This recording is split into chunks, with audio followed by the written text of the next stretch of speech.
Halo teman-teman, kali ini adalah video wrap up dari materi layout and style di chapter layout and style di develop in Swift tutorials.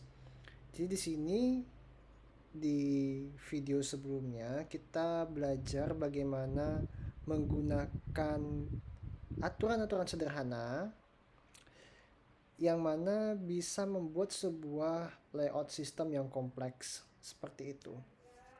Dengan mengkombinasikan stacks, spacers, dan padding, kita bisa membuat interface yang ekspresif gitu. Seperti yang dijelaskan di sini. Swift UI's layout system has a few simple rules, but its ultimate behavior can be complex. By combining stacks, spacers, and padding, you can build expressive interfaces. Di sini kita akan lihat di reflect on concepts. Swift UI provides a range of container views that group and repeat views. Nah, view yang berulang-ulang seperti kita buat di feature card, yang mana kita panggil ini 2 kali di features page ya. Di sini kita bikin komponennya dulu, lalu kita panggil di induknya yaitu features page. Kemudian you can achieve the layout of any app interface using containers such as stacks along with views and modifiers. Jadi stacks itu baik haystack and vstack itu adalah sebuah container yang mana dia membungkus view seperti text, image, kemudian ada stack juga, bisa membungkus stack juga kalau teman-teman ingat di halaman welcome page. Ini ada sebuah vertical stack, dalam vertical stack ada stack lagi namanya Z stack, yang mana dia dalam Z stack ini ada rounded rectangle ya, kotak rounded gitu, dan ada image di atasnya.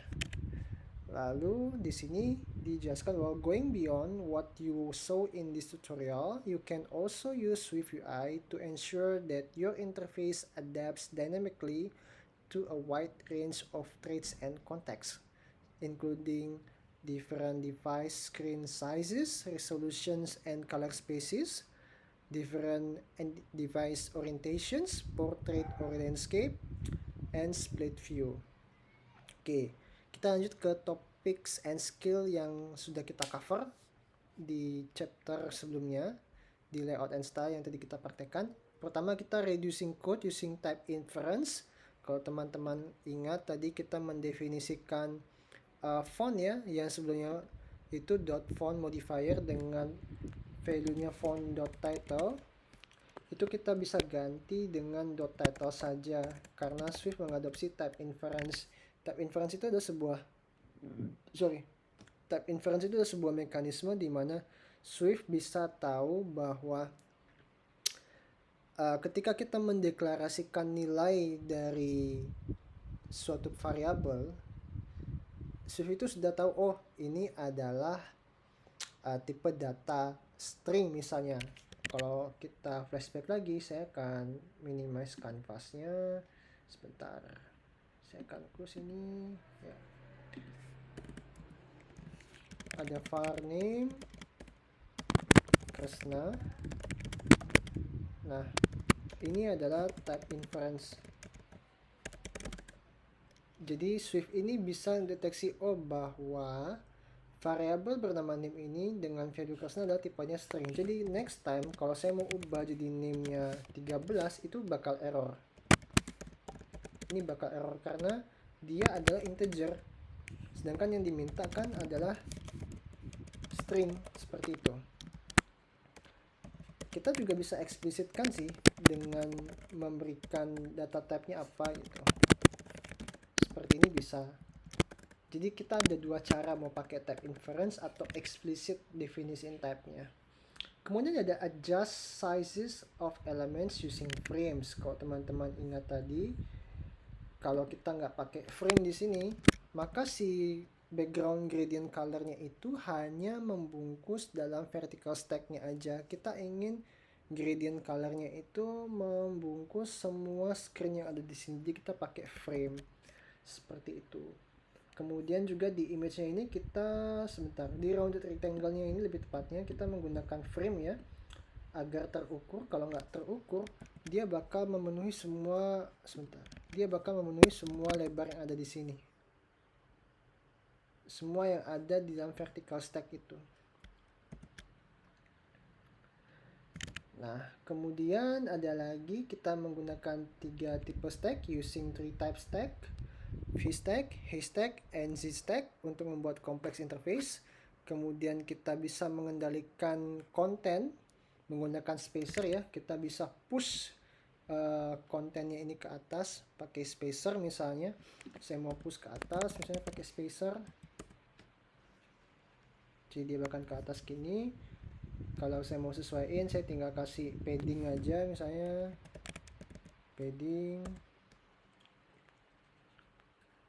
sebentar, kita bisa kasih padding top ya, dia bakal turun ke bawah ya, seperti itu. Misalnya kita kembalikan ke awal, itu fungsi dari spacer, dia akan mendorong space yang ada di bawah sini sampai ke atas gitu. Kalau kita definisinya di bawah ya, kok kita definisinya di atas, maka konten-konten yang ada dari Z-stack ini bakal di-push ke bawah gitu.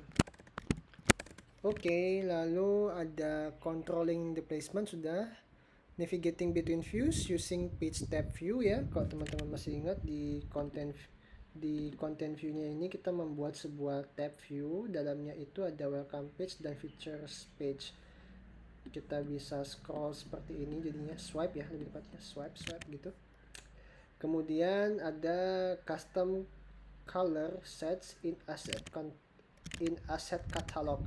Nah, di sini di menu asset ada accent color, ada gradient bottom, ada gradient top yang tadi kita coba di video sebelumnya. Nah, ini ada continue practicing, teman-teman bisa mencobanya, mengextend lagi aplikasinya ini kalau mau. Kalau nggak usah, nggak apa-apa, yang penting kita dapat pemahaman bagaimana cara menggunakan hal-hal yang sudah kita coba sebelumnya. Sama debugging layout issues using borders. Nah, itu yang tadi kita coba di awal. Nah, fungsinya itu kita ingin mengatur misalnya jarak antara welcome to my app-nya ini dengan rounded rectangle-nya ini cukup di atasnya saja kasih jarak, yang di bawahnya dibiarkan menggunakan padding top ya. Kalau kita pakai border tadi, border color black, width-nya 1.5. Nah, seperti itu dia. Kalau teman-teman lihat, kalau teman-teman pernah membuat aplikasi web dengan HTML CSS, ketika tampilan view tidak sesuai dengan yang kita mau, kita akan inspect itu menggunakan border CSS. Biasanya kasih colornya red sih, biar kelihatan bedanya di mana. Oke, ini ada challenge yourself. Kalau mau coba lagi, bikin project baru, membuat storybook, atau memperbaharui chat prototype tadi bisa juga, atau juga memperbaharui weather forecast juga bisa. Seperti itu. Ada section learn more. Dan apa selanjutnya? What's next? Kita akan belajar tentang update the UI with state. Jadi kita akan pakai state property, dan kita akan hubungkan state itu dengan suatu user interface, misalnya button, tombol ini. Jadi ketika suatu tombol itu diklik, maka tampilan view-nya itu akan berubah. Misalnya saya klik tombol plus, dari angka 1 berubah jadi angka 2, misalnya seperti itu. Oke, saya pikir video tentang wrap up saya taruh sampai di layout and style. Di video-video berikutnya saya pikir saya tidak akan membuat video wrap up, saya akan sertakan link saja nanti di video selanjutnya. Baiklah, terima kasih sudah menonton. Selamat sore.